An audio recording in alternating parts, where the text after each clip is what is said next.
পুরীতে আমাদের দ্বিতীয় দিন। আজ সকালটা একেবারে দারুণ। ব্যালকনিতে দাঁড়িয়ে দেখছি নীল আকাশ, ঠান্ডা হাওয়া আর শান্ত পরিবেশ। দূরে সমুদ্রের ঢেউয়ের শব্দ আসছে হালকা হালকা। আজ আমরা যাব মহাপ্রভু দর্শন করতে। সেই মতো সবাই রেডি হয়ে বেরিয়ে পড়লাম। হোটেল থেকে 3 মিনিট মতো হেঁটে আসতেই দেখা পেলাম বিস্তীর্ণ নীল জলরাশি। ঢেউয়ের আওয়াজ, হালকা ঠান্ডা হাওয়া আর নোনা গন্ধে ভরে গেছে চারপাশ। এমন সকাল, এমন শান্তি, শহরের ব্যস্ততা, কোলাহল সব যেন হারিয়ে গেল এই ঢেউয়ের মধ্যে।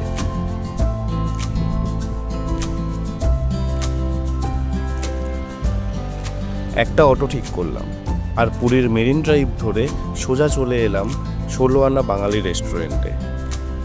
আজ পুজো দেব, তাই নিরামিষ খাবার অর্ডার করলাম। কিছুক্ষণ অপেক্ষার পরেই চলে আসলো আমাদের খাবার। পেট পুজো শেষ করে আমরা পুরীর অলিগলি পথ ধরে এগিয়ে চললাম পুরী মন্দিরের দিকে। পুরীর অলিগলি এই শহরের প্রাণ। গলির মোড়ে মোড়ে ভেসে আসছিল ধূপ ধুনোর গন্ধ। কোথাও থেকে শোনা যাচ্ছে দোকানের হাঁকডাক। এই ব্যস্ততা আর হালকা কোলাহলে এক অন্যরকম শান্তি। পুরী মহাশ্মশান পেরিয়ে স্বর্গদুয়ারের মোড়ে আসলাম। এই ডান দিকের রাস্তাটা নিমাইয়ের স্ট্যাচুর দিকে চলে যাচ্ছে, আর বাঁদিকের সোজা রাস্তাই যাচ্ছে পুরী মন্দিরের দিকে। আমরা এই বাঁদিকের রাস্তা ধরেই এগিয়ে যাব পুরী মন্দিরের দিকে। কিছুটা এগিয়ে এসে বাঁদিকে দেখলাম ভারত সেবাশ্রম সংঘ। সাগরের ধারে অবস্থিত এই আশ্রমটি একেবারেই শান্ত আর ভক্তিময় পরিবেশে ভরা। ভক্তি আর মানবতার মিলনস্থল এই আশ্রম। মন্দিরের পথে ভক্তদের সঙ্গে হেঁটে চলেছি। হঠাৎ ডান দিকে চোখ পড়তেই দেখলাম একটা ভাঙা, একটু বিপন্ন জায়গার কোনায় বসে আছেন আমাদের সবার প্রিয় গণেশ ঠাকুর। এক মুহূর্ত দাঁড়িয়ে প্রণাম করলাম। মনে হলো যত বড় মন্দির, যত আড়ম্বরই হোক, দেবতা তো থাকেন আমাদের মন আর পথের ধারে, এই ছোট্ট কোনাগুলিতেই। এভাবেই হাঁটতে হাঁটতে পুরীর অলিগলি আমাদের এক একটা নতুন গল্প শোনাচ্ছে। কিছু দূর আসতেই রাস্তার বাঁদিকে একটা মন্দির পড়ল। দুপুরের কারণে মন্দিরটি এখন বন্ধ। মন্দিরের দরজায় তালা দেওয়া। সামনেই দুপাশে দুটো সিংহের মূর্তি দাঁড়িয়ে, আর ঠিক মন্দিরের পাশে এক বিশাল বটগাছ ছায়া করে দাঁড়িয়ে আছে রাস্তার উপরে। তার নিচে কয়েকজন স্থানীয় লোক বসে আড্ডা দিচ্ছে। একটু সামনে গাছের তলায় মাটিতেই ছোট্ট দোকান সাজিয়ে বসেছে, সিঁদুর, শঙ্খ আর লাল হলুদ সুতো বিক্রি করছে। পুরীর এই রাস্তায় হাঁটতে হাঁটতে একটা জিনিস খুব ভালোভাবে বোঝা যায়। এই শহর শুধু জগন্নাথ মন্দিরের জন্যই বিখ্যাত নয়, বরং প্রতিটা রাস্তার মোড়ে, গলির ভেতরে লুকিয়ে আছে শত শত ছোট বড় মন্দির। রাস্তার দুপাশে দোকান আর ভক্তির এই মেলবন্ধনই পুরীকে একেবারে আলাদা করে তুলেছে।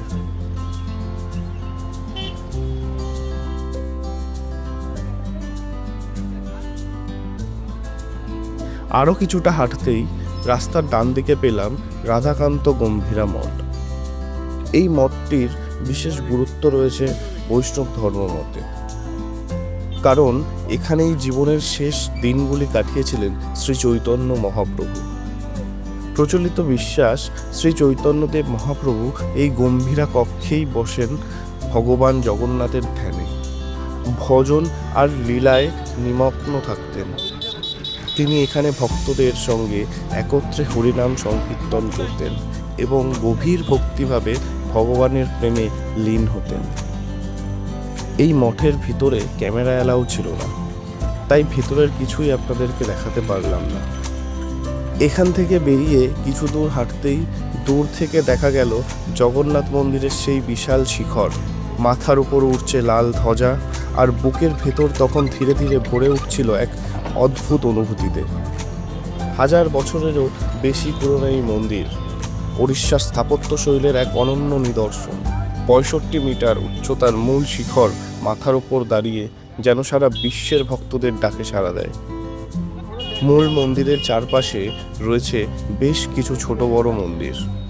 প্রতিটা মন্দিরের নিজস্ব বিশ্বাস আর কাহিনী রয়েছে।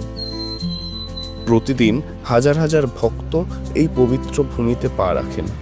পুরীর জগন্নাথ মন্দিরের চারপাশ ঘিরে রয়েছে 4টি মূল প্রবেশপথ। চারদিকের 4টি দ্বার এই মন্দিরের আলাদা গুরুত্ব ও পরিচয়ের চিহ্ন। প্রতিটি দ্বারেই রয়েছে শোভাময় স্থাপত্য, মূর্তি আর প্রতীক।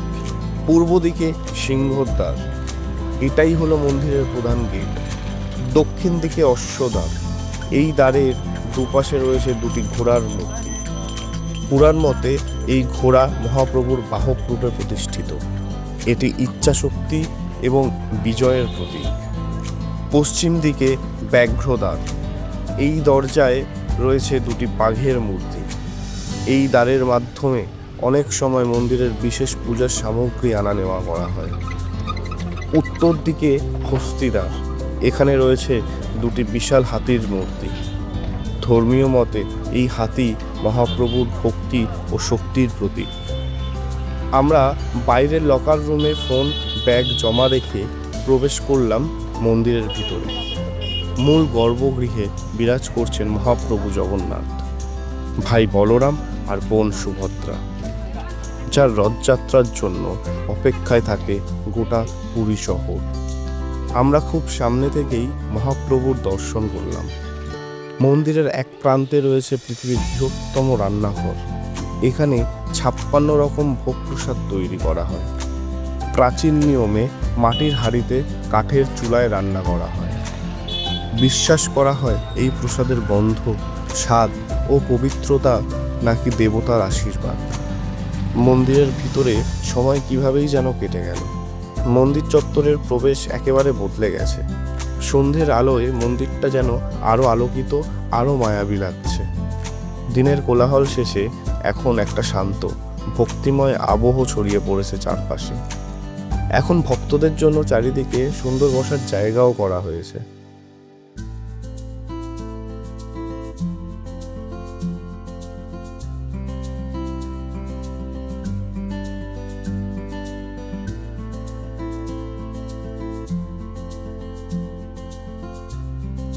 দিনভর ঘোরা শেষে সন্ধ্যাবেলা আবার একটা টোটো ধরি। পুরীর গলি ধরে এগিয়ে চললাম হোটেলের দিকে। দুপাশে লাইট ঝলমল করা দোকানপাট, চারিপাশে খাজার দোকান।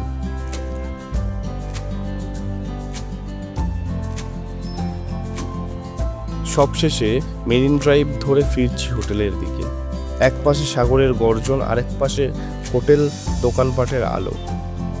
আজকের দিনের শেষটা যেন এই হাওয়া আর পুরী শহরের ভালোবাসার মধ্যেই রেখে দিলাম।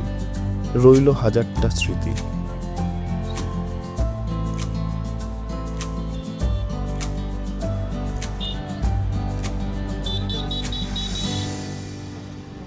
পুরীতে আজ আমাদের তৃতীয় এবং শেষ দিন। আজ আমরা ব্যাক করব কলকাতার জন্য। কিন্তু আজকের এই সকালটা শুরু হলো একদম আলাদা আবহাওয়ায়। আকাশ জুড়ে সাদা কালো মেঘের খেলা, দূরে সাগরের ঢেউ একটার পর একটা আছড়ে পড়ছে সমুদ্র তটে। হাওয়ায় আজ এক অদ্ভুত শীতলতা। বালিতে পা রাখতেই মুখে লাগলো হালকা বৃষ্টির ফোঁটা। সেই ফোঁটার সঙ্গে সাগরের লবণাক্ত হাওয়া মিশে এক আলাদা অনুভব। মেঘলা আকাশ, হালকা বৃষ্টি আর সাগরের ঢেউয়ের শব্দ একসঙ্গে মিশে আজ যেন পুরো পুরী শহরটাকে এক অন্য রূপে সাজিয়েছে। এমন সকালে ঘরে বসে থাকা যায় না, তাই আমরাও চলে এসেছি সমুদ্রের এই ডাক উপভোগ করতে। পুরীর এই ভেজা সকাল, এই নোনা হাওয়া আর মেঘলা আকাশ সত্যিই মনে রাখার মতো। আমরাও সাগরে গা ভিজিয়ে নিলাম, কাটালাম অনেকটাই সময়। তারপর রুমে আসতেই রুম সার্ভিস থেকে ব্রেকফাস্ট দিয়ে গেছিল পোহা, ভাড়া, সাম্বার, ফ্রুট জুস আরও অনেক কিছুই। এরপর আমরা চেক আউট করে বেরিয়ে পড়লাম কলকাতা ফেরার জন্য। একটা টোটো ধরে বেরিয়ে পড়লাম মেরিন ড্রাইভ ধরে। রাস্তা জুড়ে জমে থাকা জল, ছাতা মাথায় লোকজন আর সাগরের ঢেউ যেন আরও জোরে আছড়ে পড়ছে। গাঙ্গুরামের খাজার দোকান থেকে খাজা নিয়ে বেরিয়ে পড়লাম স্টেশনের দিকে। রাস্তা একেবারে জলে ভর্তি, চারপাশে শুধু বৃষ্টির শব্দ, আর ভিজে আছে পুরো পুরী শহর। এই ভিজে শহরটাকেই শেষবার দেখে রাখলাম চোখ ভরে। স্টেশন পৌঁছেই বন্দে ভারত ট্রেন, একবারে ঝকঝকে নতুন কোচ, আরামদায়ক সিট।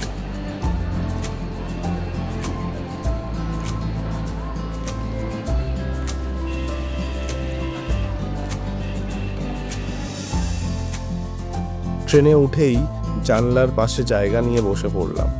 ট্রেন ছাড়তেই পুরী শহরটা ধীরে ধীরে পিছনে চলে যেতে লাগলো। ট্রেনে পরিবেশন করা চায়ের কাপ হাতে নিয়ে বন্ধুদের সঙ্গে শেষ আলাপ। সবাই বলল পুরী ট্রিপটা জীবনের অন্যতম সেরা স্মৃতি হয়ে থাকবে।